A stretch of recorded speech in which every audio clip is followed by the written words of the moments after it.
Good evening, dear listener, and welcome to another soothing journey through history. Tonight, we're stepping into the scorching sands of ancient Egypt around 2500 BC, right in the heart of the Giza plateau, where the great pyramids are rising. Imagine being a modern-day soul, suddenly thrust into the life of a slave, toiling under the blazing sun to build these monumental tombs. We'll follow our weary but determined hero as he tries and often fails to survive the grueling days of labor, harsh conditions, and the watchful eyes of the overseers. If you're ready to trade your modern comforts for a peek into this ancient struggle, settle in, dim the lights, and perhaps turn on a fan for that soft hum. If you enjoy this journey, do give a like, subscribe, and whisper in the comments where you're tuning in from. Now, let's pick up our stone tools and drift into the past, carefully, lest we anger the gods. 'Tis a blistering dawn in 2500 BC, and you're Keti, a modern soul suddenly thrust into the life of a slave in ancient Egypt, working on the Great Pyramid of Giza. You awaken on a bed of straw in a cramped mud brick hut, the air thick with dust and the distant chants of workers. I just wanted to see the pyramids, not build them, you mutter, your voice weary as you rub your aching back, your eyes wide with exhaustion as you tie on your simple white kilt, the only clothing you've got. You step outside, the sand burning your bare feet, sizzle, and join a line of slaves pulling massive stone blocks toward the pyramid. The overseer, a stern figure in a reddish-brown kilt, his carved necklace glinting in the sun, cracks his whip, snap, and barks. Faster, you lazy dogs. The pharaoh's tomb waits for no one. You grip the ropes, pulling with all your might, your body aching, realizing that survival here means back-breaking labor under the watchful eyes of the gods.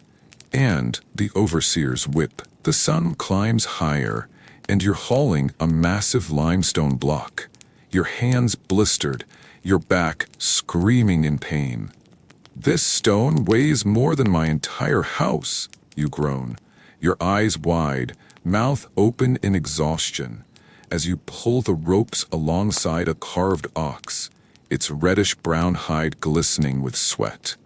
The pyramid looms ahead, its carved triangular shape growing with each block. But the work is endless.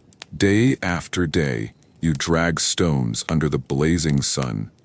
With no modern tools to ease the burden, the overseer cracks his whip again. Snap, and you stumble, nearly dropping the rope.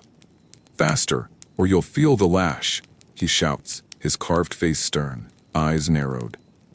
You mutter under your breath, I'd trade my smartphone for a break right now.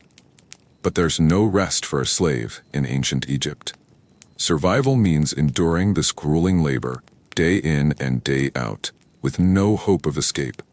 Only the promise of a meager meal at dusk keeps you going. At dusk, the work finally stops, and you collapse in the shade of a mud brick hut, your body aching from head to toe. Time to eat, you sigh, your eyes wide with hope, as you join the other slaves around a small fire. But the meal is far from a feast, a piece of coarse bread and a handful of dried dates, handed out by a gruff overseer. You take a bite of the bread, only to crunch on sand. Crunch, your eyes widening, mouth downturning in disappointment as you spit out the grit. This bread is more sand than flour, you groan, realizing that in ancient Egypt, even the food is a challenge. The other slaves, their carved faces weary, nod in agreement, sharing their own sandy bites. It's better than nothing, one mutters, but you're not so sure. Your modern stomach isn't used to this. Survival here means eating whatever you're given, no matter how gritty, because there's no alternative. You chew slowly, dreaming of a burger. But in 2500 BC, you're lucky to have bread at all. The next day, the sun rises hotter than ever, a blazing reddish-brown disk in the sky, scorching the Giza plateau. You're back to hauling stones, your skin burning, your throat parched. Sizzle.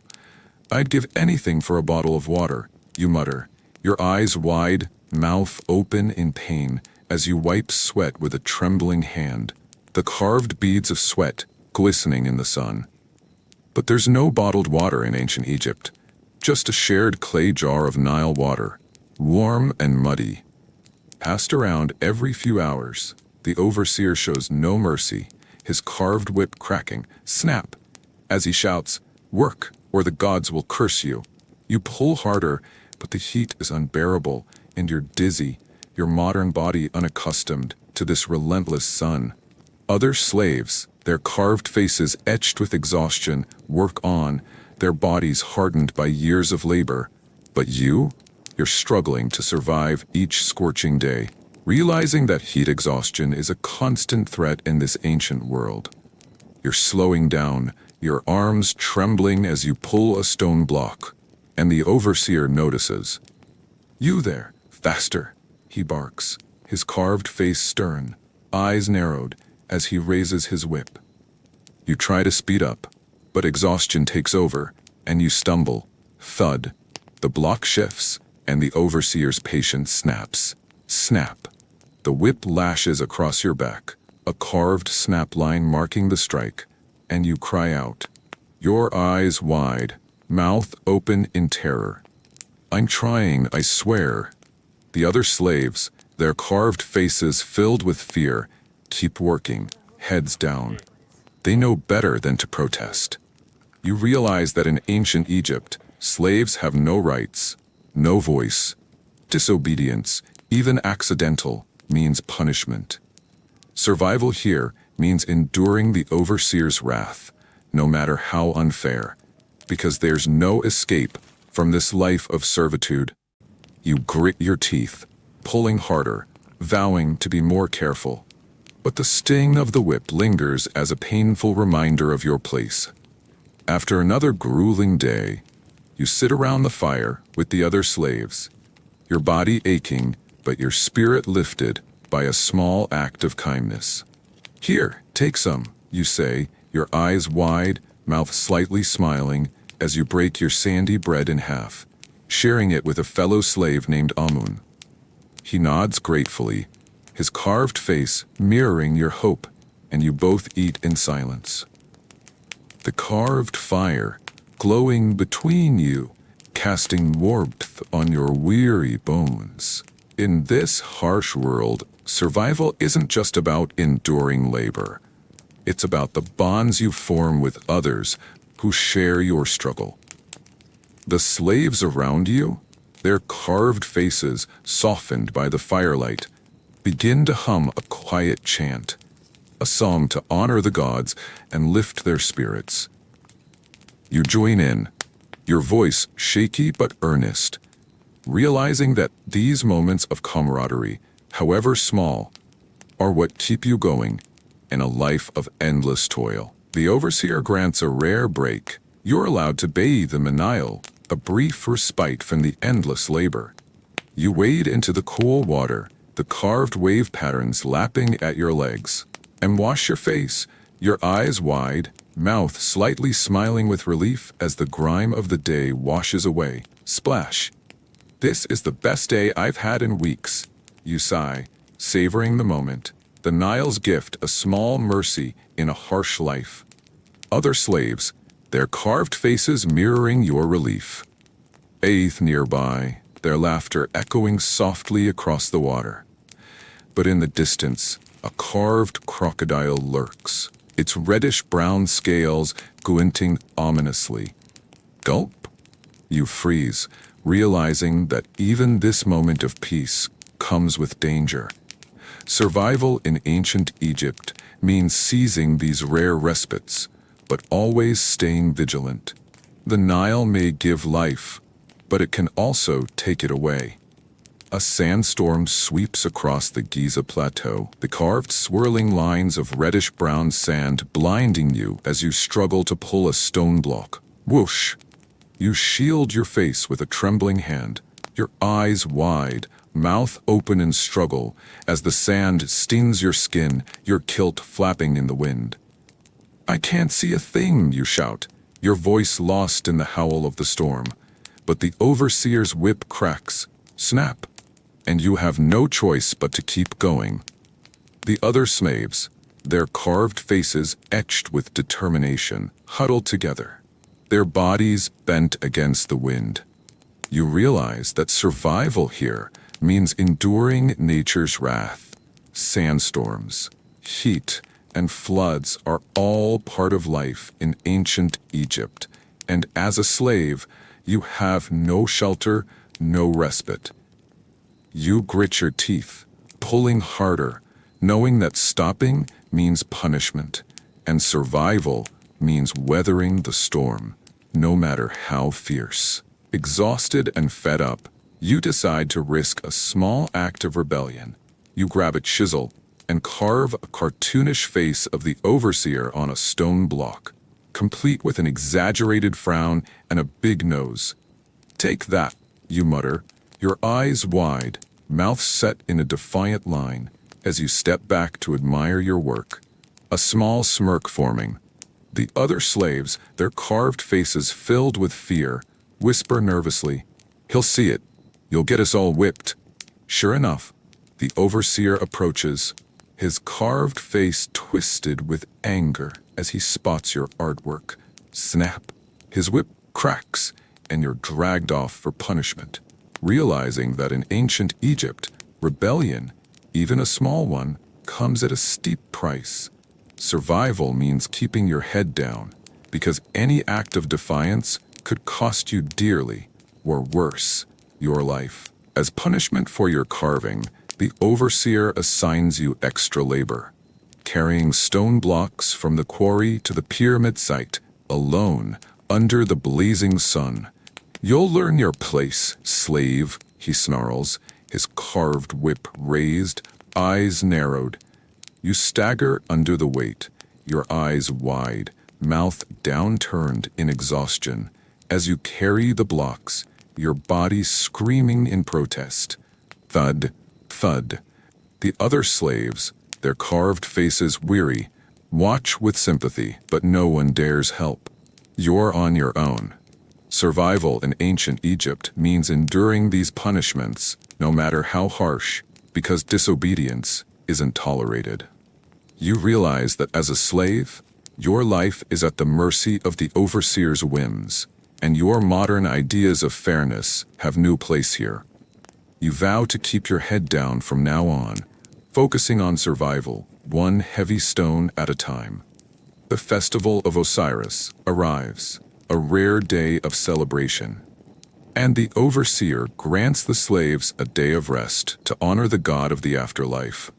You join the other slaves, your eyes wide, mouth slightly smiling with hope, as you watch a procession of priests in carved reddish-brown robes, carrying offerings of bread and wine to the temple.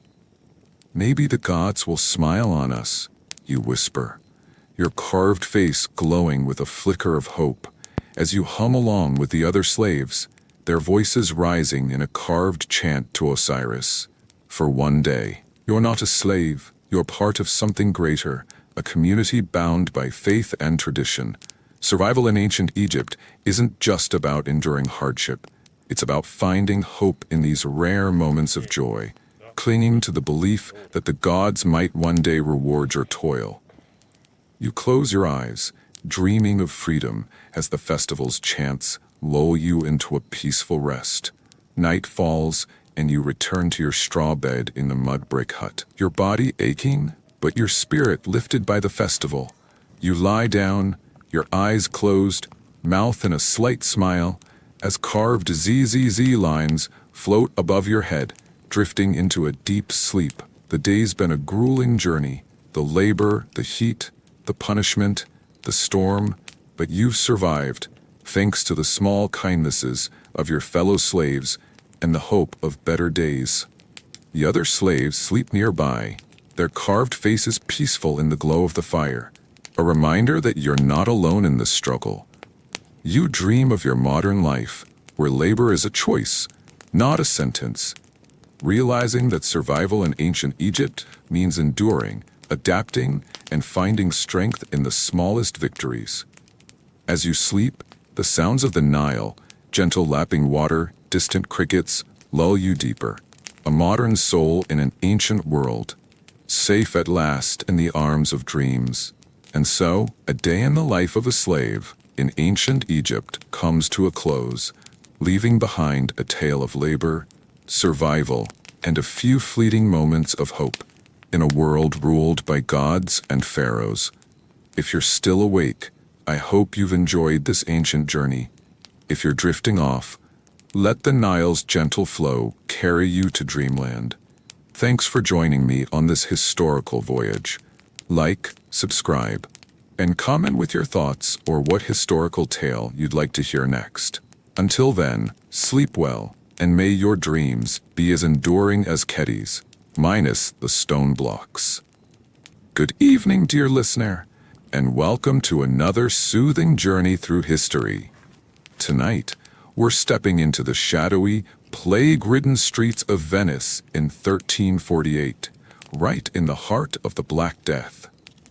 Imagine being a modern-day merchant, dreaming of striking it rich in this bustling trade city, only to find out it's a lot deadlier than you thought. We'll follow our brave but slightly clueless hero as he tries and hilariously fails to sell his wares in a city gripped by fear and disease. If you're ready to trade your modern comforts for a peek into this medieval misadventure, settle in, dim the lights, and perhaps turn on a fan for that soft hum. If you enjoy this journey, do give a like, subscribe, and whisper in the comments where you're tuning in from. Now let's don our cloaks and drift into the past, carefully, lest we catch the plague. 'Tis a gloomy morning in 1348, and you're Luca, a modern-day dreamer who somehow found himself in Venice during the Black Death, determined to become a wealthy merchant. You're standing on a cobblestone street, the canals of Venice shimmering nearby, clutching a bundle of fine silk you're sure will make you rich. "I'll be the greatest merchant Venice has ever seen," you declare, your voice brimming with misplaced confidence, your eyes wide with hope as you adjust your wide-brimmed hat, dreaming of gold and glory. But the city around you is far from the bustling trade hub you imagined. It's a city in panic. Townspeople rush past, their faces pale with fear, some wearing eerie beak-like masks to ward off the plague, muttering, "The Black Death, flee for your lives." You notice a pile of dead rats in the street, and the air smells of decay and despair. "Surely they'll still want silk, right?" you muse, ignoring the chaos as you set up your stall near the canal. But as the church bells toll ominously in the distance, you start to wonder if selling silk in a plague-ridden city might be a tad trickier than you thought. You've set up your stall near the Rialto Bridge, proudly displaying your silk, ready to make your fortune. "Finest silk in Venice, fit for a doge," you call out, your voice echoing with carved speech lines, your eyes wide with hope. But the few townspeople brave enough to be out stop and stare. "Not at your silk, but at you, plague bringer," one shouts, pointing at you with a carved, angry face. "Your silk's cursed," another cries, and before you can explain, they start throwing rotten fish at you. Splat, splat. The fish, carved with angular scales, land on your silk, staining it with a foul stench. You gasp, your eyes wide, mouth open in shock, as you try to dodge the barrage.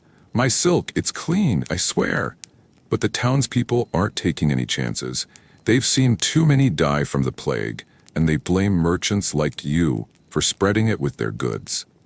A plague doctor in a carved beak mask watches from the shadows, his stern expression carved in reddish-brown, muttering, "Burn the silk, it's tainted." You realize that in 1348 Venice, no one's buying luxury goods. They're too busy trying to survive. Your first sale attempt has gone from riches to rotten fish in record time. After your disastrous sale attempt, the city guards decide you're a risk. They don't care about your silk. They're worried about the plague. "To the quarantine boat with you," one barks, and before you can protest, you're dragged to a small, creaky boat in the Venice lagoon, a floating prison for suspected plague carriers. "I'm a merchant, not a plague spreader," you cry, your eyes wide, mouth downturned in frustration, as you're shoved onto the boat with a few other unlucky souls. The boat is a nightmare. Carved rats scurry across the deck. The air smells of rot, and the guards on shore watch with stern faces, their carved spears glinting in the sun. You're stuck here for 40 days. Venice's strict quarantine rules mean no one gets in or out until they're sure you're not infected. 40 days, you groan, realizing you can't sell silk from a quarantine boat, and your dreams of wealth are sinking faster than this leaky vessel.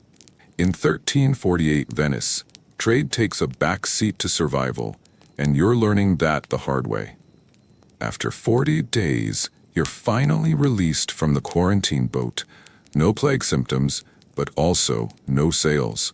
You return to Venice, determined to try again, clutching your now slightly rat-nibbled silk. "Surely they'll buy now," you mutter, setting up your stall once more. But as you call out to passers-by, a plague doctor approaches, his carved beak mask casting an eerie shadow, a torch in his hand blazing with carved flames. "Burn the silk," he commands, his voice booming with carved speech lines, pointing at your goods with the torch. "It brings the plague," you gasp, your eyes wide, mouth open in terror as you stammer. "But it's fine silk, not plague-ridden." The doctor doesn't care. Venice's authorities are burning anything that might carry the disease, and your silk is next on the list. You watch in horror as a pile of goods nearby burns, carved flames rising in reddish-brown, realizing that in a city gripped by plague, your wares are more likely to be fuel for the fire than a source of profit. With your silk spared from the flames, barely, you head to the market, hoping to find buyers. But the once bustling Rialto market is a ghost town, empty stalls, shuttered shops, and a lone crow perched on a beam, its carved beak glinting ominously. "Where is everyone?" you mutter, your eyes half-closed, mouth downturned in disappointment, as you clutch your silk. The only merchant foolish enough to be here. The Black Death has decimated Venice. Half the city's population is dead or dying, and those who remain are too scared to leave their homes. Trade has ground to a halt. No one's buying silk when they're burning their own clothes to stop the plague. You sit on your stall, the silence broken only by the distant toll of church bells, realizing that in 1348, being a merchant in Venice isn't just hard, it's impossible. Your dreams of wealth are as empty as the market around you. Desperate to sell something, you decide to try selling door to door. Surely someone wants silk, even in a plague. You knock on a door, calling out, "Fine silk for sale, perfect for, staying safe?" But the door flies open, and a group of townspeople glares at you, their carved faces twisted with anger. "He's a spy," one shouts, pointing at you with a carved pitchfork. "He's spreading the plague for the enemy," another cries, and before you can explain, they surround you, their pitchforks gleaming ominously. You stammer, your eyes wide, mouth open in panic. "I'm just a merchant. I don't even know what a spy is." But in 1348 Venice, paranoia runs rampant. Everyone's a suspect, especially outsiders like you.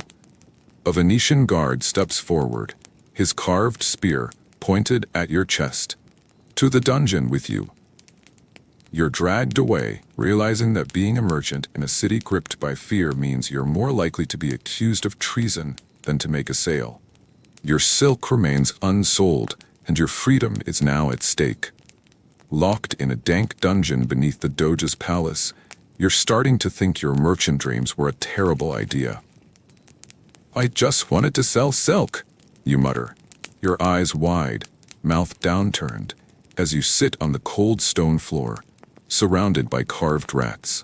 But as night falls, you spot a loose bar on the window, your chance to escape. You tie your cloak into a makeshift rope, climb up, and squeeze through the bars with a carved creak, your face lighting up with relief, eyes wide, mouth slightly smiling. You slide down to the canal below, but a guard spots you, his carved spear glinting as he shouts, "Stop, spy!" You run through the streets of Venice, dodging pitchforks and angry townspeople, realizing that being a merchant here isn't just unprofitable, it's downright dangerous. You finally escape on a stolen gondola, vowing to leave Venice behind. The Black Death has made trade impossible, and you're lucky to get out with your life, let alone your silk. As dusk settles over Venice, you sit on your stolen gondola, drifting down a quiet canal, your bundle of silk still unsold. The city is eerily silent, save for the distant toll of church bells and the faint cries of the dying. You reflect on your failed venture, your eyes half closed, mouth in a slight frown, as you realize why you couldn't be a merchant here. The Black Death has turned Venice into a city of fear, not trade. The plague has killed half the population, shut down markets, and made everyone suspicious of outsiders like you. You think of the townspeople, the plague doctors, the guards, all trying to survive in a world turned upside down. Your dreams of wealth seem trivial now, compared to the true cost of the plague. Lives lost, families torn apart, and a city on the brink of collapse. You've learned a hard lesson. In 1348 Venice, survival is the only currency that matters, and your silk is worth less than a loaf of bread. Night falls and you've decided to leave Venice behind, your gondola drifting out of the city toward the open sea. You lie back, your unsold silk as a makeshift pillow, too tired to care about your failed dreams. Carved ZZZ lines float above your head as you drift off. The day's been a parade of disasters: the panicked city, the rotten fish, the quarantine boat, the burning threats, the dungeon. But you've escaped with your life, and that's more than many in Venice can say. This city fades into the distance, its carved rooftops glowing faintly under the stars, a reminder of the world you couldn't conquer. You dream of your modern life, where plagues are a distant memory and silk isn't a death sentence, realizing you're not cut out for 1348 Venice. As you sleep, the gentle lapping of the canal water lulls you deeper, a modern misfit in a medieval world, safe at last in the arms of dreams. And so, a journey to Venice during the Black Death comes to a close, leaving behind a tale of trade, terror, and a few unsold silks in a city gripped by plague. If you're still awake, I hope you've enjoyed this medieval misadventure. If you're drifting off, let the canal's gentle waters carry you to dreamland. Thanks for joining me on this historical voyage. Like, subscribe, and comment with your thoughts, or what historical tale you'd like to hear next. Until then, sleep well, and may your dreams be as adventurous as Luca's, minus the plague. Good evening, dear listener, and welcome to another soothing journey through history. Tonight, we're setting sail to a time long before Australia was even a dot on the map. Way back before the 17th century, when this mysterious land was a complete unknown to the outside world. Imagine being a modern-day adventurer, dreaming of living in Australia before it was discovered by Europeans, only to find out it's a lot harder than you thought. We'll follow our brave but slightly clueless hero as he tries and hilariously fails to survive in a land he can't even find. If you're ready to trade your modern comforts for a peek into this uncharted misadventure, settle in, dim the lights, and perhaps turn on a fan for that soft hum.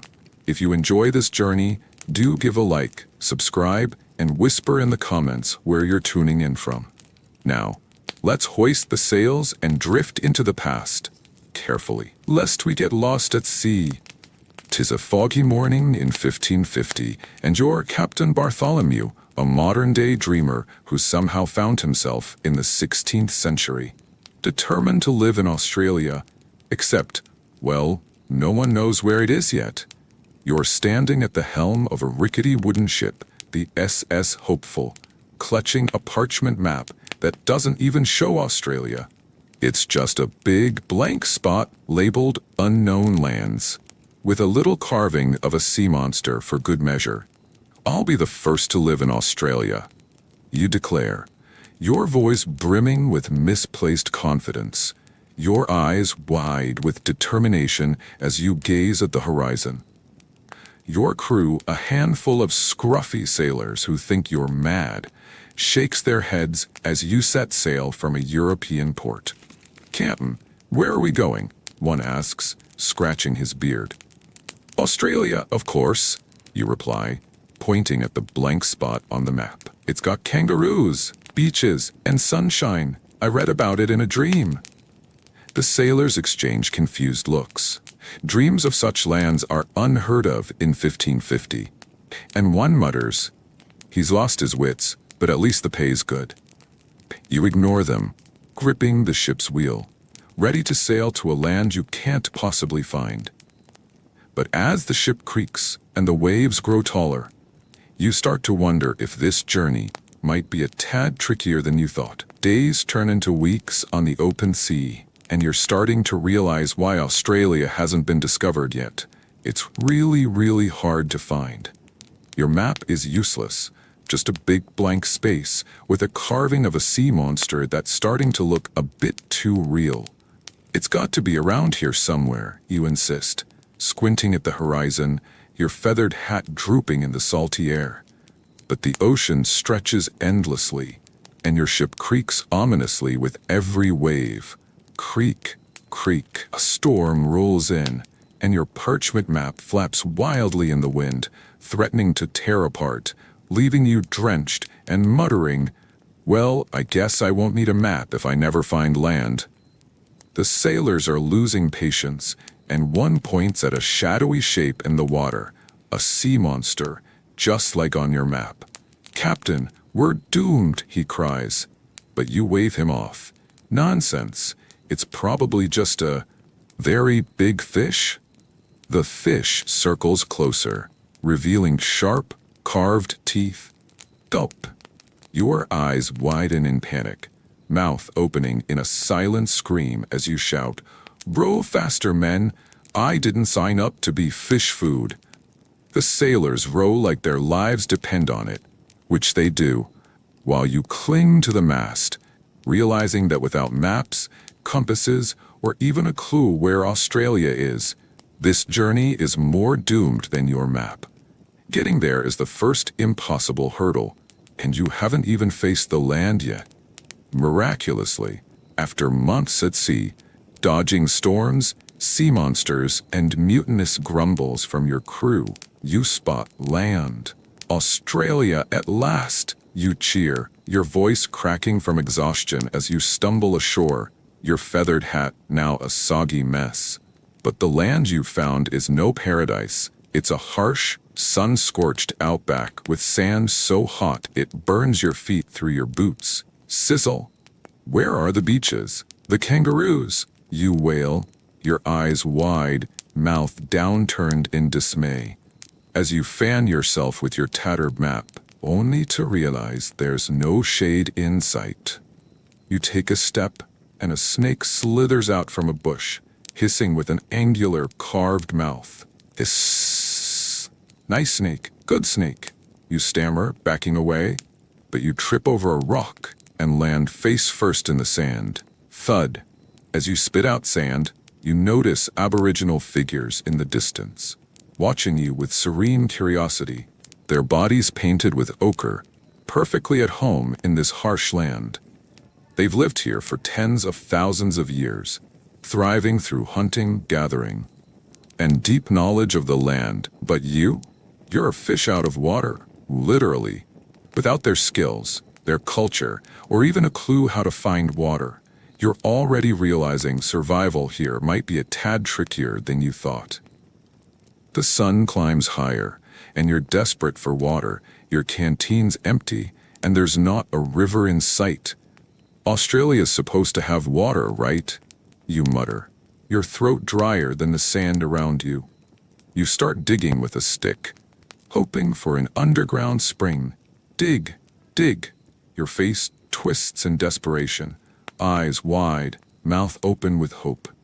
But all you find is more sand and a grumpy lizard that hisses at you. Hiss. Sorry, friend. I'm not dinner, you yelp, scrambling back. You spot a kangaroo hopping nearby, and in a stroke of genius, you decide to follow it. Kangaroos need water too, right? But as you chase it, the kangaroo grabs your empty canteen and hops off with its carved legs. Hop, hop. Hey, that's mine, you shout, running after it, but you trip over a rock, thud, and land face first in the dirt. The kangaroo disappears, leaving you panting. I guess kangaroos don't share.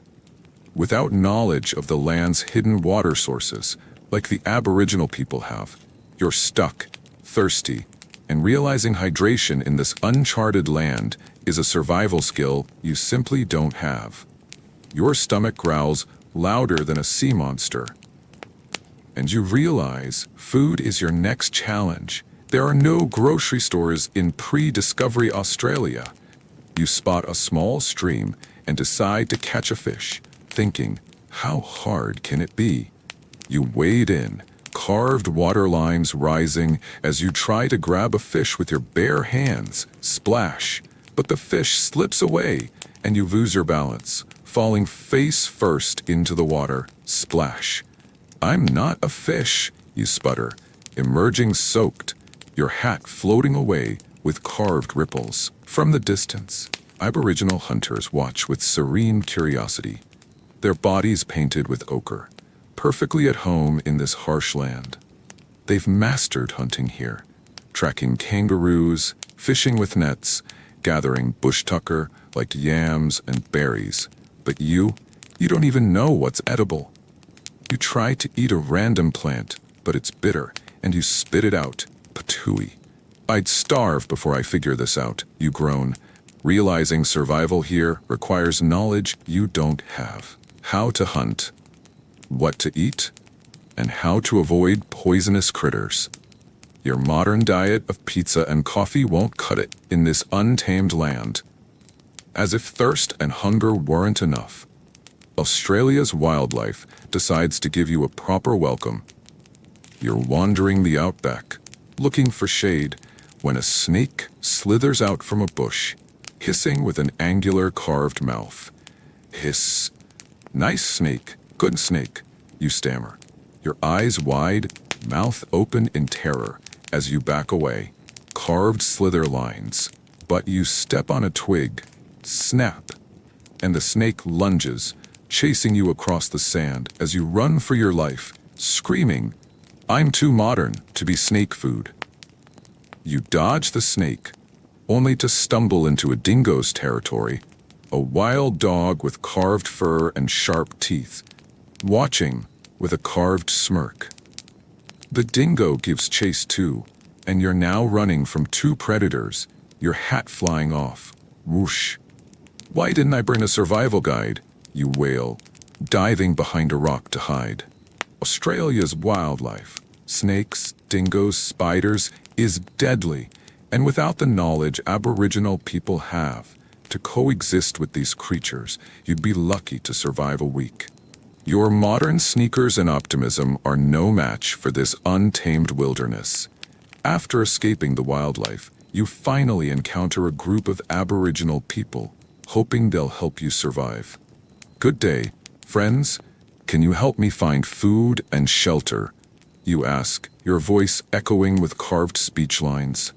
But the Aboriginal group, their bodies painted with ochre, holding spears, just stares at you with puzzled expressions, their faces serene but confused. Huh. You try again. "You know, a place to rest, bread, water?" They tilt their heads, whispering among themselves in a language you can't understand, and you realize there's a massive cultural and language barrier. You attempt to mime eating, but they think you're signaling for a hunt, and one offers you a spear instead. "Whoosh! No, no, I don't want to hunt. I just want a meal," you cry, your eyes wide, mouth open in frustration. The Aboriginal people have their own rich languages, traditions, and ways of life, honed over millennia. But you lack the knowledge to communicate or integrate. Without understanding their culture, survival skills, or even basic greetings, you're more of a curiosity than a neighbor, a fish out of water in a land you don't belong in. As evening falls, a storm rolls in. Dark clouds, howling winds, and rain that turns the outback into a muddy mess. You've managed to build a makeshift shelter from sticks and leaves, but it's about as sturdy as a paper hat. Crack. It collapses under the rain, carved rain lines falling on your head as you sit in the mud, your face drooping with defeat, eyes half closed, mouth downturned in exhaustion. "I just wanted to live in Australia," you mutter, shivering, "but this place is trying to kill me." In the distance, the Aboriginal group you met earlier huddles under a natural rock shelter, perfectly dry and warm. Their knowledge of the land keeping them safe. You realize why you couldn't live here before it was discovered. There were no maps to find it. The journey was deadly, and the land itself, its heat, wildlife, and storms, required skills you don't have. The Aboriginal people thrived here for millennia, with their deep understanding of the environment. But you're a modern dreamer, out of place and out of luck, with nothing but a soggy hat and a newfound respect for those who called this land home.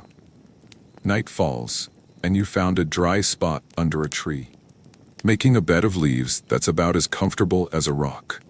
But it'll do. You're too tired to care, your soggy hat nesting beside you like a loyal, if useless, companion. Carved ZZ lines float above your head as you drift off. The day's been a parade of disasters. The impossible journey, the harsh outback, the wildlife, the cultural gap, the storm. But you've learned a hard truth. Australia before its discovery was a land for the Aboriginal people, who thrived with skills and knowledge you could never match. In the distance, the Aboriginal group sits around a campfire, their faces serene as they share stories under the stars. Perfectly at home, you dream of your modern life, air conditioning, pizza, Wi-Fi, and realize you're not cut out for this uncharted world. As you sleep, the sounds of the outback, crickets, rustling leaves, and the faint crackle of the fire lull you deeper. A modern misfit in an ancient land, safe at last in the arms of dreams. And so, a journey to Australia before its discovery comes to a close, leaving behind a tale of survival, struggle, and a few soggy hats in a land unknown to the world. If you're still awake, I hope you've enjoyed this uncharted misadventure. If you're drifting off, let the ocean's gentle waves carry you to dreamland. Thanks for joining me on this historical voyage. Like, subscribe, and comment with your thoughts or what historical tale you'd like to hear next. Until then, sleep well, and may your dreams be as adventurous as Bartholomew's, minus the sea monsters. Good evening, dear listener, and welcome to another soothing journey through history. Tonight, we're stepping into the cluttered, creative world of Leonardo da Vinci in 1505, right in the heart of Renaissance Florence. Our genius inventor is hard at work on his wildest contraptions, flying machines, tanks, and more. But oh dear, they're not exactly cooperating. Picture a day where the great Leonardo, master of art and science, turns his workshop into a circus of failed inventions with mishaps that'll make you giggle as you drift off. If you're ready to trade your modern comforts for a peek into this Renaissance romp, settle in, dim the lights, and perhaps turn on a fan for that soft hum. If you enjoy this journey, do give a like, subscribe, and whisper in the comments where you're tuning in from. Now let's grab a quill and dive into the chaos, carefully, lest we knock over a masterpiece. 'Tis a sunny morning in 1505, and you're Leonardo da Vinci, the Renaissance genius, already knee-deep in chaos in your Florence workshop. Your cluttered space is a marvel, wooden tables strewn with sketches, a half-finished painting of a lady with a mysterious smile, and a wooden model of a flying machine you've been tinkering with for weeks. You're Leonardo, a man of art and invention, and today you're determined to test your latest contraption, a winged machine that'll let man soar like a bird. Salai, fetch my tools, you call, your voice a mix of excitement and impatience, as you adjust the wooden wings with a flourish. Your apprentice, Salai, a cheeky lad with a knack for mischief, rushes in with a tray of tools, his smirk as wide as the Arno River. Here, master, he says, but in his haste, he trips over a pile of sketches, sending the tray flying. Clatter. The flying machine, precariously balanced on the table, tips over with a snap, its wings breaking like a bird that's forgotten how to fly. Your eyes widen in cartoonish panic, brows furrowing as you cry, "My wings! My dreams! Ruined by a clumsy apprentice!" Salai scrambles to his feet, muttering, "Sorry, master, but maybe birds are meant to fly, not men." You glare, but a chuckle escapes. Your day of inventing is off to a soaring start, straight into the ground. Undeterred by the morning's mishap, you've rebuilt your flying machine, sort of, and dragged it to the courtyard for a test flight. "Today, I shall soar like an eagle," you declare, strapping yourself into the contraption, its wooden wings creaking ominously. The machine looks like a giant bat, with linen wings stretched over a wooden frame, and you're perched on a platform like a bird ready to take flight. Your face is a picture of determination, eyes narrowed with focus, as you mutter, "Man will conquer the skies, and I'll be the first." Salai, standing below, smirks cheekily. "Master, are you sure this will work? It looks like a laundry rack with wings." You ignore him, flapping the wings with all your might. Creak, creak. For a moment you lift off the ground half an inch before the whole thing collapses with a crack, sending you tumbling into a haystack with a thud. Cartoon stars circle your head as you emerge, hay in your hair, grumbling, "I flew." For a moment, Salai doubles over, laughing. "You flew straight into the hay, master. That's a new kind of bird." You glare, brushing off the hay. "Laugh all you want, Salai, but I'll conquer the skies yet, even if I have to crawl there first." Your flying dreams may be grounded, but your spirit soars on. Next on your list is a war machine, a wooden tank, a marvel of gears and wheels designed to roll over enemies like a spiked turtle. You've spent weeks sketching this contraption, and now it's ready for a test on a nearby hillside. "Behold, Salai, the future of warfare," you proclaim, patting the tank's wooden shell, its spikes gleaming with menace. Your face glows with pride, eyes sparkling with genius, as you mutter, "This will make me the greatest military mind of the age." But as you give it a push to start the test, the tank starts rolling, downhill straight toward the neighbor's vineyard. "Sacre Madonna," you shout, your eyes popping wide in cartoonish panic, mouth gaping as the tank picks up speed. Crash. It smashes through a row of grapevines, cartoon smoke rising as it finally stops in a ditch, wheels spinning uselessly. Salai chases after it, his tiny legs flailing. "Master, your tank's a grape crusher now."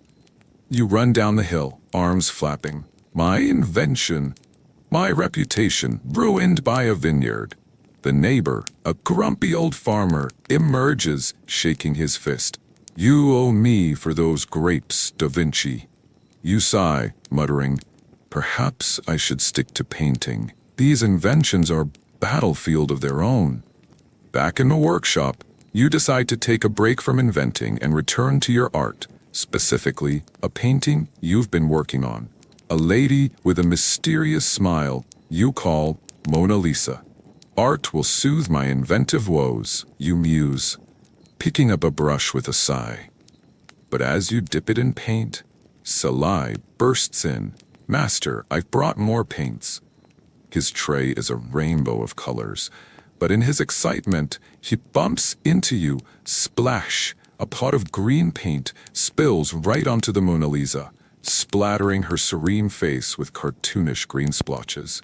"Sacre Madonna!" you cry, your eyes bulging in cartoonish horror, mouth gaping as you stare at the mess. Her smile now looks like she's eaten a lime. "My masterpiece, ruined by a clumsy apprentice," you wail, grabbing a cloth to wipe it off, but the paint smears, turning her cheeks a sickly shade of green. Salai snickers. "She looks like she's seasick, master." You glare. "Salai, I'll have you scrubbing floors with that smirk." But as you scrub, you can't help laughing. Perhaps she'll start a new fashion. Green is the color of genius, after all. You set the canvas aside to fix later. Your day of failures is piling up faster than your sketches. Not one to give up, you turn to another invention. A diving suit for exploring underwater.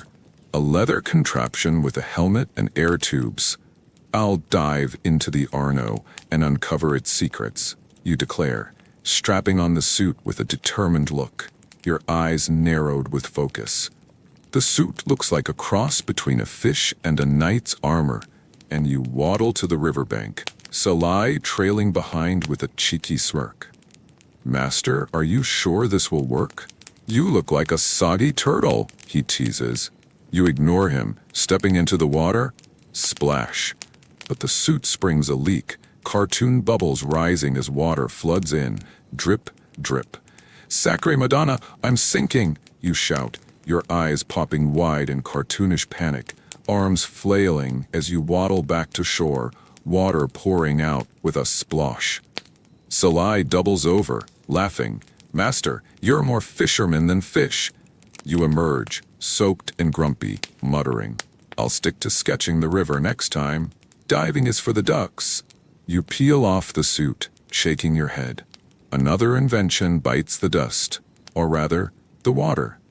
Back in the workshop, you turn to a smaller project. A mechanical clock to keep perfect time, a marvel of gears and springs. "Time is the canvas of genius," you proclaim, tinkering with the clock's innards, your face glowing with focus, eyes sparkling with ideas. But as you wind it up, the gears start to whir, too fast. "Sacre Madonna, it's going haywire," you shout, your eyes popping wide in cartoonish panic, mouth gaping as the clock explodes with a boing, cartoon springs flying everywhere. Bing! Bing! One spring hits Salai in the nose. Ow! And he ducks under the table, his smirk replaced by cartoon fear. "Master, your clock's trying to kill us."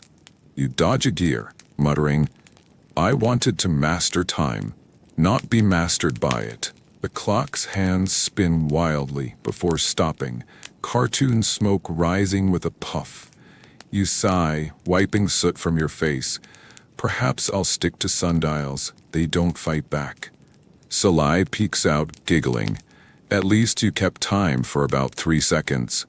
You can't help laughing. Your inventions may fail, but your sense of humor keeps ticking. Just when you think the day can't get worse, a noble patron arrives. Lorenzo de' Medici.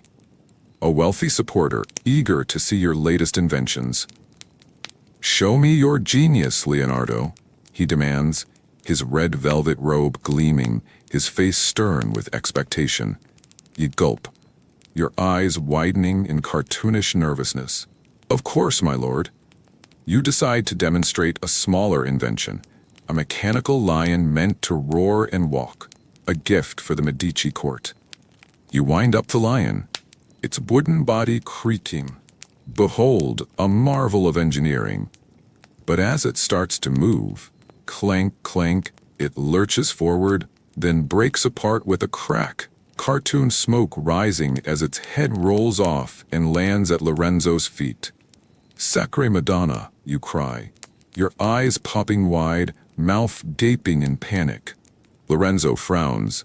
This is your genius? A lion that loses its head? You stammer. It's a metaphor, my lord. Courage in defeat. Salai snickers from the corner, and you shoot him a glare. Lorenzo sighs. Stick to painting, Leonardo. Your machines are a menace. He leaves, and you mutter, perhaps he's right, but I'll conquer invention yet. Your patron may be unimpressed, but your determination roars on. As the sun sets, casting a golden glow over your workshop, you take a break from inventing to sketch. A bird in flight, a reminder of your failed flying machine. Perhaps I'll stick to drawing the skies, you muse, your face softening into a slight smirk, eyes gleaming with quiet reflection. The day's been a parade of disasters. The flying machine crash, the tank tumble, the Mona Lisa mess, the diving suit leak, the clock explosion, and the lion's beheading, but you can't help laughing at the absurdity of it all. Salai sweeps the floor nearby, his cartoonish effort sending dust clouds rising, poof. Master, your inventions may fail, but they make for good stories, he teases, his smirk wide as ever. You chuckle. True, Salai. Perhaps my failures will inspire someone else to fly. You reflect on your genius, not just in art, but in dreaming big, even when your dreams crash spectacularly. Your workshop may be a mess, but your mind is a canvas of endless possibilities, and that's a masterpiece in itself. Night falls, and you prepare for rest, the day's chaos finally behind you. You shed your brown tunic, the soft cap you've worn all day, landing on a pile of sketches, and slip into a simple nightshirt. Geniuses need sleep too. Salai, ever the cheeky apprentice, tucks you into your wooden bed with exaggerated care. Fluffing your pillow, like a mother hen, cartoon hearts pop around him. Good night, master. May your dreams be free of crashing machines, he teases, his smirk as wide as ever. You roll your eyes. Sally, if I dream of inventions, I'll have you building them. But a sleepy smirk spreads. ZZs float above your head. Your workshop is quiet, save for the distant chirp of crickets and the rustle of papers in the breeze. You reflect on the day's failures, the flying machine, the tank, the Mona Lisa, the diving suit, the clock, the lion, but also on your endless curiosity. Each failure is a brushstroke on the canvas of your genius, and tomorrow you'll paint anew. As you drift off, the day fades into dreams of flight, machines, and a Mona Lisa who doesn't mind a little green. Another day as Leonardo da Vinci is done, and you've survived, inventions and all. And so, a day in the life of Leonardo da Vinci comes to a close, leaving behind a legacy of art, invention, and a few hilarious mishaps in the heart of Renaissance Florence. If you're still awake, I hope you've enjoyed these creative antics. If you're drifting off, let the quill's gentle scratch carry you to dreamland. Thanks for joining me on this inventive journey. Like, subscribe, and comment with your thoughts or what historical tale you'd like to hear next. Until then, sleep well, and may your dreams be as boundless as Leonardo's imagination, minus the crashing machines. Good evening, dear listener. and welcome to another soothing journey through history. Tonight, we're marching into the grand yet slightly silly world of Napoleon Bonaparte in 1805, right before his legendary Battle of Austerlitz. But forget the cannons and conquests for a moment. Our emperor is having a hat crisis. Picture a day where the mighty Napoleon, conqueror of nations, is more worried about his bicorn hat than his battle plans, leading to a parade of wardrobe mishaps that'll tickle your funny bone.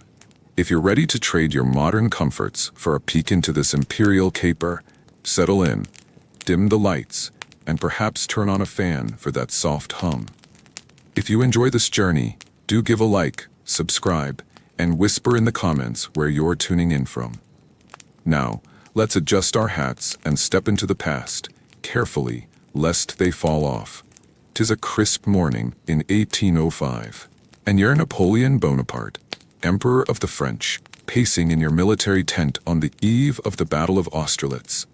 Your camp's buzzing, soldiers polishing swords, horses snorting, generals plotting. But you've got a crisis. Your hat. You're Napoleon, and your bicorn hat is your crown, your glory, your everything. Murat, where are my hats? You bellow, your voice a mix of imperial command and whiny toddler, as you hold up a bicorn so tiny it looks like it belongs on a mouse. It perches on your finger like a toy, making your oversized cartoon head look even sillier. General Murat, your flamboyant cavalry commander, struts in, his red hussar uniform blazing like a tomato, golden braids so big they could double as pillows. "Sire, I brought every bicorn in the camp," he says, his long nose wiggling as he tries not to laugh, cartoon sparkles twinkling around him. You plop the tiny hat on your head. It sits there like a sad cherry on a cake, and your eyes bulge out, mouth gaping. This hat wouldn't fit a flea, let alone an emperor. You toss it aside, and it lands on a candle, nearly setting the tent ablaze. Murat stomps out the flame with a sizzle, muttering, "Perhaps we should fight the Austrians with hats, sire. They'd surrender in fright." You glare, but a chuckle escapes. Your hat obsession is already off to a fiery start. Determined to find a hat that fits, you snatch another bicorn from Murat's tray. This one's so huge it could double as a soup pot. "This will make me look formidable," you declare, plopping it on with a cartoonish boing. But the brim sags over your eyes like a drooping umbrella, blocking your entire view. Your big cartoon eyes disappear under the hat, and you stumble forward, knocking over a table. "Sacre bleu, I can't see a thing," you wail, your mouth gaping as cartoon sweat drops fly, your battle map of Austerlitz landing in a muddy puddle with a splat. General Ney, your fiery marshal, steps in, his blue uniform crisp with a red sash, but his comically large nose wiggles as he tries not to laugh. His eyes pop out with a pop effect. "Sire, perhaps a smaller hat might suit your vision," he suggests, his voice quivering. You lift the brim just enough to glare. "Nay, I'll have you polishing cannons if you laugh at your emperor." But the hat slips off, landing on Ney's foot with a thud. He hops around, cartoon stars circling his head, while you mutter, "Well, at least it's good for something, keeping my marshals on their toes." You toss the oversized hat aside, your hat hunt far from over. You finally find a hat that fits, your favorite bicorn, black as coal, with a crisp brim that makes you look like the conqueror you are. "Perfect," you proclaim, striking a pose in a camp mirror, your cartoon eyes sparkling with pride. But as you step outside to review your troops, a cheeky pigeon decides your hat is the perfect perch. It swoops down with a whoosh, landing with a plop, and leaves a white, gooey mess right on the brim. Cartoon goo dripping down. "Sacre, you roar, your oversized head shaking with fury, eyes lopsided and mouth gaping as cartoon steam puffs from your ears. This bird dares to defile the Emperor of France. The pigeon coos mockingly, flapping off with a swoop, leaving you to deal with the mess. General Berthier, your meticulous chief of staff, steps forward, his blue uniform neat with golden braids, but his tiny cartoon legs wobble as he tries not to laugh. His mouth wobbles like jelly. "Sire, perhaps it's good luck," he ventures, but you glare, wiping the hat with a handkerchief, muttering, "If this is luck, I'd rather lose at Austerlitz." The troops snicker, and you snap. The next man who laughs will be cleaning latrines with his toothbrush. But a wry smile creeps in. This hat obsession is a battlefield of its own. Back in the tent, you're on a mission to replace your besmirched hat. "Morat, bring me more hats," you order, and your cavalry commander returns with a stack so tall it could block the sun. "Sire, I've raided every officer's trunk," he says, his long nose wiggling as he balances the pile, cartoon sweat drops flying. You grab hat after hat, trying them on with the intensity of a general planning a siege. Cartoon question marks pop above your head as you waffle. One's too tight, pinching your head like a walnut. "I'll have a headache before the battle," you grumble. Another's too loose, slipping over your ears. "I look like a jester, not an emperor." A third has a feather so long it tickles your nose, making you sneeze. Achoo! The hat flies off, knocking over a candlestick, and Murat dives to catch it with a swoop before the tent catches fire, cartoon flames flickering. "Sire, perhaps we should focus on the battle," he suggests, but you wave him off. A general without a hat is like a cannon without powder. "Murat, I must look the part."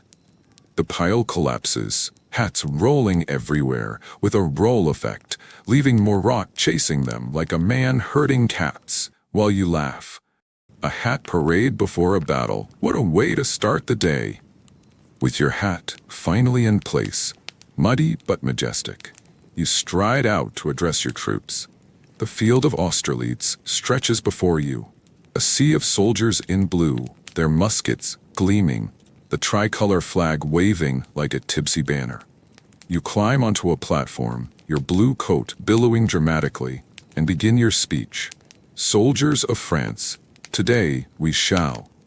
But a sudden gust of wind snatches your bicorn right off your head, sending it soaring over the troops like a runaway balloon. Whoosh! Cartoon stars circle your head as you flail, nearly tumbling off with a wobble. "Sacre bleu!" you shout, your eyes bulging and mouth gaping in cartoonish panic, arms flapping like a windmill.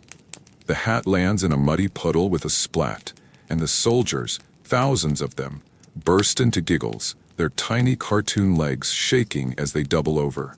You straighten up, trying to salvage your dignity. "The wind, it salutes our victory," you declare, but your face is redder than a grenadier's coat. General Ney nearby picks up the soggy hat, handing it back with a smirk. "Sire, perhaps the Austrians will surrender at the sight of your battle-worn hat." You snatch it, muttering, "I'll have you polishing cannons, Ney, if you don't stop smirking." The speech continues, but your hat's muddy glory steals the show. Back in the tent, you gather your generals to finalize the battle plan. Your muddy hat perched defiantly on your head.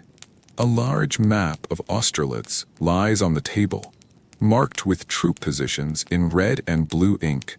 "We'll strike here at dawn," you declare, pointing dramatically. But you've left your pointer stick outside. Undeterred, you grab your hat, using its brim to point at the map like a makeshift baton. Cartoon sparkles around you as you jab. "Here, Berthier, we'll flank the enemy."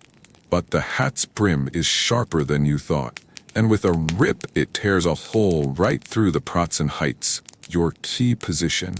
"Sacre bleu!" you exclaim, your eyes popping out in cartoonish dismay, mouth gaping as the map splits. Rip. General Berthier, ever the diplomat, tries to hide a smirk. Cartoon sweat drops on his face. "Sire, perhaps we've conquered the map already?" You glare. "Berthier, if I wanted to fight paper, I'd be a clerk, not an emperor. You patch the map with a scrap, muttering, "This hat's more dangerous than the enemy. I should wear it into battle." The generals chuckle, and you join in. The hat may be a menace, but your spirit remains unconquered. Your muddy hat won't do for the eve of victory, so you bark, "Nay, find me a new hat." Your marshal returns with a fresh bicorn, pristine and perfectly sized. Its black felt gleaming like a general's ambition. You plop it on with a boing, striking a pose in the mirror, your cartoon eyes sparkling with triumph, mouth stretching into a wide grin. Sparkle. "Now this is an emperor's hat," you declare, turning to Ney with a nod. "I'll lead my men to glory in style." Ney gives a playful salute, his comically large nose wiggling. "Sire, you'll conquer Austerlitz and fashion before the day is done." Cartoon stars pop above his head as he grins. You chuckle, glancing at the pile of discarded hats in the corner. Too small, too large, too bird-stained, some with cartoon cracks from your antics. "A general's hat is his crown, Ney," you muse, adjusting the brim with a flourish. "And I'll wear this one to victory." The tent buzzes with impending battle energy, but for now, you're just a man who's won the war against his wardrobe. You stride out, hat firmly in place, ready to face the Austrians with the confidence only a perfect bicorn can bring. "Why you're busy with your hat saga? Life in the camp rolls on for your generals, a motley crew of loyal but quirky commanders." Outside the tent, General Murat, the dashing cavalry leader, polishes his saber with exaggerated effort, his red hussar uniform blazing like a tomato, oversized golden braids bouncing. Cartoon sweat drops fly as he mutters, "If I shine any brighter, the Austrians will surrender from sheer dazzle." His long nose wiggles with pride, but he accidentally polishes too hard, and the saber slips, clink, hitting his boot. Cartoon stars circling his head as he hops around, yelping, "Sacre bleu, my poor toes!" Nearby, General Ney, the fiery bravest of the brave, tries on one of your discarded bicorns, his comically large nose poking out as he grins cheekily. Cartoon sparkles around him. "I look almost as good as the Emperor," he boasts, striking a pose. But the hat's too big, slipping over his eyes with a plop. He stumbles into a tent pole, cartoon bonk sound echoing as he mutters, "Perhaps I'll stick to fighting." Meanwhile, General Berthier, the meticulous chief of staff, scribbles on a map, his tiny cartoon legs wobbling under his oversized desk. Ink splatters everywhere with a splash, and he grumbles, "If I survive Napoleon's hat obsession, the Austrians will be a breeze." The camp's a circus, but these generals are the heart of your army, ready to fight and laugh by your side. As the day progresses, you can't help but think about how your hat stacks up against the enemy's fashion. Across the battlefield, the Austrian and Russian generals are preparing too, and you've heard rumors of their own sartorial splendor. "Murat, what do we know of their hats?" you ask, adjusting your new bicorn with a proud cartoonish grin, sparkles around you. Murat, his long nose wiggling, reports, "Sire, the Austrian General Kutuzov wears a shako hat, tall, feathered, and rather smug, if you ask me." You imagine Kutuzov on the other side of the river, his comically tiny head dwarfed by a towering shako hat, its feathers so long it tickles his nose. Cartoon sparkles around him as he smirks, "Napoleon's bicorn is no match for my shako." His white uniform with a green sash gleams, but the feather keeps drooping, and he sneezes, "Achoo!" knocking the hat askew with a wobble.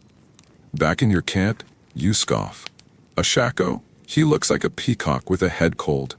Your soldiers in blue snicker, while the Austrians in white giggle at Kutuzov's sneeze. Fashion may be a battlefield, but your bicorn, muddy or not, has a charm all its own. And you're ready to prove it in battle, hat and all. Scene is framed with a playful border of cartoon military insignia in gold and blue. Your hatted session isn't just a personal quirk. It's become the talk of the camp. boosting your soldiers' morale in the most unexpected way. As you stride through the ranks, your new bicorn tilted jauntily, the troops erupt in cheers, their tiny cartoon legs bouncing with joy, cartoon hearts sparkling in their eyes. Vive l'Empereur! Vive le chapeau! They shout, waving their muskets, some mimicking your hat with makeshift paper versions, one soldier even wearing a pot on his head with a clank.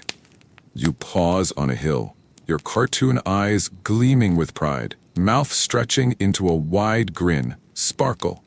My hat inspires them more than my speeches, you muse, adjusting the brim with a flourish. A young soldier, his legs comically tiny, salutes with a paper hat. Sire, if your hat can survive a pigeon, we can survive the Austrians. The camp roars with laughter, and you join in. Then let's march to victory, hats and all. Your bicorn, muddy or not, has become a symbol of resilience. A quirky reminder that even an emperor can laugh at himself. And that laughter fuels the courage of your Grande Armée. As the sun sets over Austerlitz, you stand on a hill overlooking your army. The tricolor flag glowing in the fading light. Slightly tilted for a whimsical touch, your new hat sits proudly on your head, a symbol of the day's small but hard-won victory.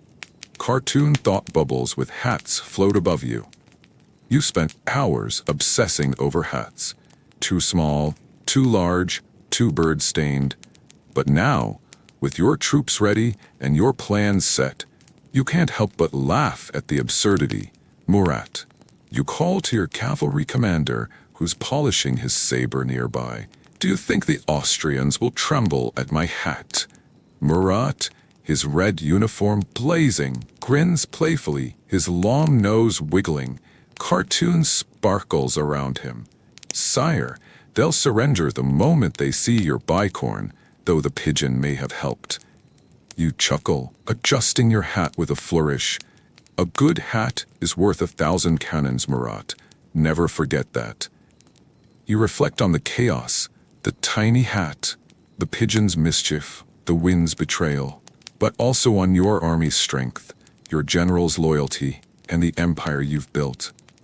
Fashion may be a battlefield, but tomorrow you'll fight the real one, hat and all. For now, you bask in the twilight, a conqueror with a sense of humor, ready to lead your men to glory. Back in your tent, you prepare for rest. The day's hat saga finally behind you. You shed your blue military coat, the oversized golden epaulets, cartoonishly large, and slip into a simple white shirt and trousers. Emperors need sleep too. General Berthier, ever the dutiful aide, tucks you into your camp bed with exaggerated care, his tiny legs wobbling as he fluffs your pillow. Cartoon hearts pop around him. Good night, sire. May your dreams be free of pigeons, he teases, a playful smirk on his face. You roll your cartoon eyes. Berthier, if I dream of hats, I'll have you court-martialed. But a sleepy grin spreads. ZZs float above your head. Your new bicorn rests on a table, a cartoon crown perched on it for whimsy, a silent sentinel of your day's trials. The camp's quiet, save for the distant crackle of campfires and soldiers' murmurs. You reflect on the chaos, the tiny hat, the bird mess, the wind's betrayal, but also on the battle ahead. Austerlitz will be your masterpiece, and your hat will lead the charge. As you drift off, the day fades into dreams of victory, hats, and a pigeon that just won't quit. Another day as Napoleon is done, and you've survived, hat and all. And so, a day in the life of Napoleon Bonaparte comes to a close, leaving behind a legacy of conquest, courage, and a rather amusing hat obsession on the eve of Austerlitz. If you're still awake, I hope you've enjoyed these imperial antics. If you're drifting off, let the drum's gentle beat carry you to dreamland. Thanks for joining me on this hat-tastic journey. Like, subscribe, and comment with your thoughts or what historical tale you'd like to hear next. Until then, sleep well, and may your dreams be as bold as Napoleon's bicorn, minus the pigeon mess. Welcome to another soothing journey through history. Tonight, we're stepping into the opulent, golden world of ancient Egypt in 40 BC, a land of pharaohs, palaces, and the legendary beauty of Queen Cleopatra VII. Imagine spending your day trying to look like a goddess with milk baths, kohl eyeliner, and honey masks, only to have everything go hilariously wrong, from runaway donkeys to smudged makeup. Over the next, we'll follow Cleopatra through her chaotic beauty routine, filled with mishaps that even a queen can't escape. If you're ready to trade your modern comforts for a peek into this glamorous yet funny day, settle in, dim the lights, and maybe turn on a fan for that soft hum. And if you enjoy this journey, give the video a like, subscribe, and let me know in the comments where you're tuning in from. Now, let's brush on some kohl and step into the past. It's just before dawn in the year 40 BC, and you're Cleopatra VII, the dazzling queen of Egypt, waking up in your luxurious palace in Alexandria. Your bed is a masterpiece of gold and ebony, draped with linen as fine as a spider's web. But even a queen can't escape the occasional mosquito bite. You stretch, groaning as the first rays of sunlight sneak through the alabaster windows, muttering to yourself, "Another day of ruling," and looking divine. Ra, give me strength. Your golden headdress is on a stand nearby, glinting like the sun itself, a reminder of the image you must maintain as a living goddess. You clap your hands, summoning your servants, who rush in with trays of perfumes, oils, and a fan made of ostrich feathers. "Prepare my bath," you command, your voice regal but a bit groggy. You're not exactly a morning person. Your favorite servant, Iris, bows low, but in her haste, she trips over your pet cat, Bastet, knocking over a jar of rose-scented perfume. The room fills with the overpowering scent, and you sneeze, glaring at Iris. "By the gods, Iris, are you trying to drown me in flowers before breakfast?" you snap. But your tone softens as Bastet purrs and rubs against your leg. You scoop her up, muttering, "At least someone here knows how to behave." You slip into a simple linen robe, your bare feet padding across the cool stone floor as you head to the bathing chamber. Today is a big day. You're hosting a banquet for Roman envoys, and you need to look every bit the divine queen they expect. But as you'll soon discover, beauty in ancient Egypt comes with its fair share of chaos. You arrive at the bathing chamber, a stunning room with a sunken pool tiled in lapis lazuli, its walls painted with lotus flowers and ibis birds. Your servants have prepared a milk bath, a luxury you're famous for. Rumor has it you bathe in donkey milk to keep your skin soft and radiant. "Make sure it's fresh," you order, settling into the pool as Iris pours the milk from a clay jar. The warm milk feels divine, and you close your eyes, imagining how radiant you'll look at the banquet, until a loud braying noise shatters your peace. You open your eyes to see a donkey, the very one whose milk you're bathing in, charging into the chamber, dragging a servant behind it. "What in the name of Hathor?" you exclaim, as the donkey, spooked by a stray cat, kicks over the remaining milk jar and bolts out the door. Milk splashes everywhere, soaking Iris, who slips and lands in the pool with a splash, her kohl eyeliner smudging down her face like a sad raccoon. "Iris, you were supposed to milk the donkey, not bring it to my bath," you shout, trying to sound regal while covered in milk. Iris scrambles out, muttering apologies, and chases after the donkey, leaving you to laugh despite yourself. Well, you mutter, at least I'll smell like a dairy goddess. You rinse off the milk with water from the Nile, brought in by another servant, Charmian, who's trying not to giggle at the chaos. The bath isn't quite the luxurious start you'd hoped for, but you're Cleopatra, you'll make it work. You step out, wrapping yourself in a linen towel, and move on to the next step of your beauty routine, hoping for fewer animal interruptions. Next, you move to your dressing chamber, a room adorned with golden mirrors and alabaster vases. You sit on a cushioned stool, and Charmian brings a tray of makeup, kohl eyeliner, malachite eyeshadow, and red ochre for your lips. Kohl is your signature look, a black paste made from galena and soot, used to line your eyes and protect them from the sun's glare. Make me look like a goddess, you tell Charmian, who nods eagerly and hands you a small stick to apply the kohl.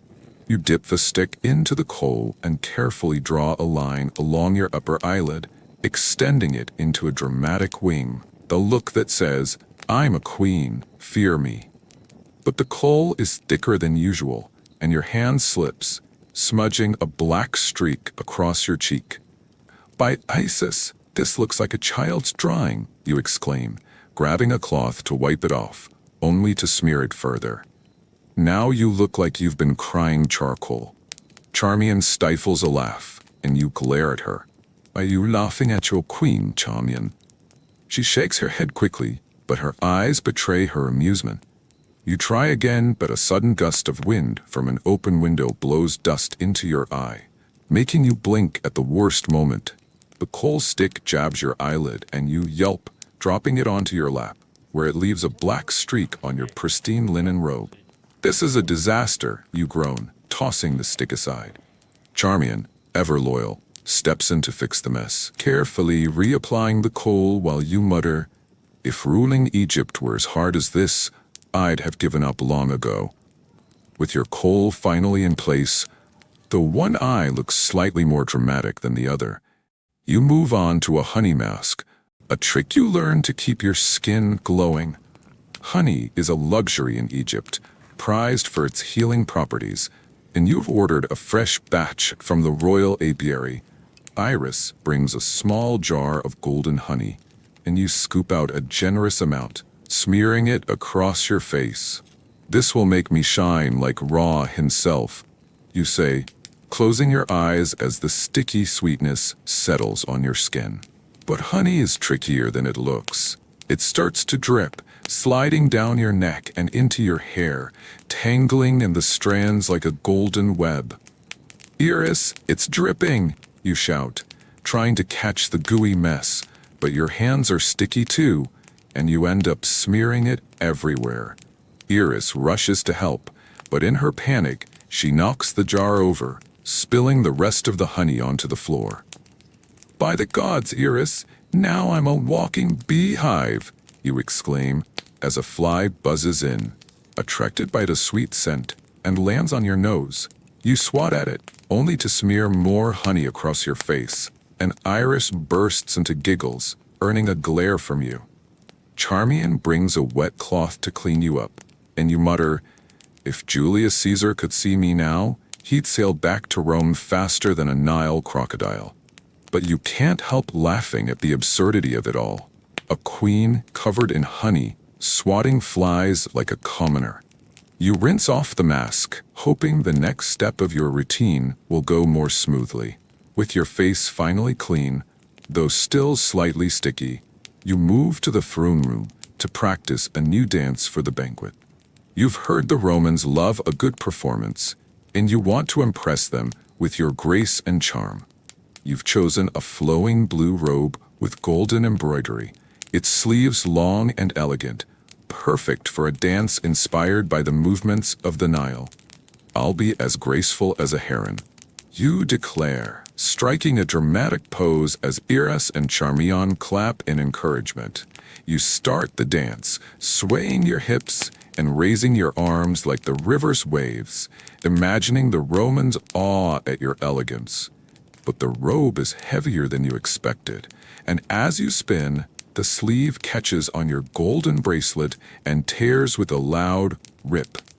You freeze, staring at the dangling fabric, and Charmian gasps, "Oh no, my queen!" Iris tries to stifle a laugh, but it escapes as a snort, and you glare at her. "Is this funny, Iris? Your queen looks like a torn papyrus scroll."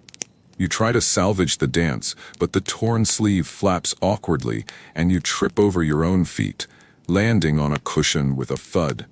The servants rush to help, and you mutter, "Perhaps I'll stick to ruling instead of dancing." You laugh despite yourself, deciding to change into a simpler robe for the banquet. No more spins for today. Back in the dressing chamber, you move on to your lips, deciding to try a new shade of red ochre. A pigment made from crushed earth, mixed with animal fat to create a vibrant lipstick. "This will make my smile irresistible," you say, dipping a small brush into the mixture and carefully applying it to your lips. The color is bold, a fiery red that matches your royal status, and you admire your reflection in the golden mirror, feeling every bit the queen. But the mixture is greasier than expected, and as you smile to test the look, the ochre slips off your lips and onto your cheek, leaving a bright red streak. "Oh, for the love of Amun," you exclaim, grabbing a cloth to wipe it off. But the grease spreads further, making you look like you've been slapped with a paintbrush. Iris tries to help, but she accidentally bumps the tray, sending the ochre pot flying. It lands on your lap, staining your new robe with a red splotch. "Iris, are you trying to make me look like a tomato?" You snap, but your tone is more amused than angry. Charmian brings water to clean you up, and you laugh. "If Mark Antony saw me now, he'd think I've been in a battle with a paint pot." You settle for a lighter shade of ochre, applied more carefully this time, and decide to move on before any more makeup disasters strike. Finally, it's time for the banquet. You've managed to salvage your look. Your kohl is dramatic. Your lips are a subtle red, and your new robe is free of honey and ochre stains. You enter the banquet hall, a stunning room with golden columns and a long table laden with roasted duck, figs, and bowls of barley soup. The Roman envoys are already seated, their red togas a stark contrast to the Egyptian splendor, and they rise to bow as you take your place at the head of the table. You smile, radiating confidence, and begin to speak, welcoming the envoys with your legendary charm. "Friends from Rome, let us feast as allies under the gaze of Ra," you say, gesturing to the table. But as you lean forward to pick up your spoon, your heavy golden necklace, a gift from your father, Ptolemy XII, slips off your neck and lands with a splash in your bowl of soup. The room falls silent, the Romans staring in shock as broth drips down your robe. You freeze, then laugh, trying to salvage the moment. "It seems the gods wanted to bless my soup with gold." The Romans chuckle nervously, and Iris rushes to retrieve the necklace, slipping on the wet floor in the process and landing with a thud. You wave off the incident with a regal smile, but inside, you're mortified. "First the donkey, now the soup. Hathor must be laughing at me today," you mutter under your breath. The banquet continues, and you charm the envoys with your wit. But the memory of this soup-soaked necklace lingers in your mind, a reminder that even queens have their off days. After the banquet, you retire to the palace gardens, a serene oasis by the Nile, where lotus flowers bloom and the air smells of jasmine. The Romans have been charmed, despite the soup incident, and you've secured their alliance for another season. You sit on a golden chair, Iris and Charmian fanning you with ostrich feathers, their earlier mishaps forgiven. The night is cool, a welcome relief after the day's heat, and the stars glitter above like the jewels in your crown. You reflect on the day's chaos, the runaway donkey, the smudged kohl, the honey mask, the torn sleeve, and the necklace in the soup. Being a queen is harder than ruling an empire, you muse, a smile tugging at your lips. You've always known beauty is power in Egypt. A queen must look divine to command respect, to be seen as a living goddess. But today reminded you that even goddesses have their clumsy moments. Your servants giggle at the memory of the donkey, and you join them, your laughter echoing over the Nile. For a moment, you're not just a queen. You're a woman laughing at the absurdity of it all. Back in your chamber, you prepare for bed. The day's chaos finally behind you. Eris helps you remove your headdress, its weight a relief to shed, and Charmian brings a basin of water to wash the last traces of coal and ochre from your face. You slip into a simple linen nightgown, the fabric soft against your skin, and lie down on your golden bed, Bastet the cat curling up beside you with a contented purr. You reflect on the banquet.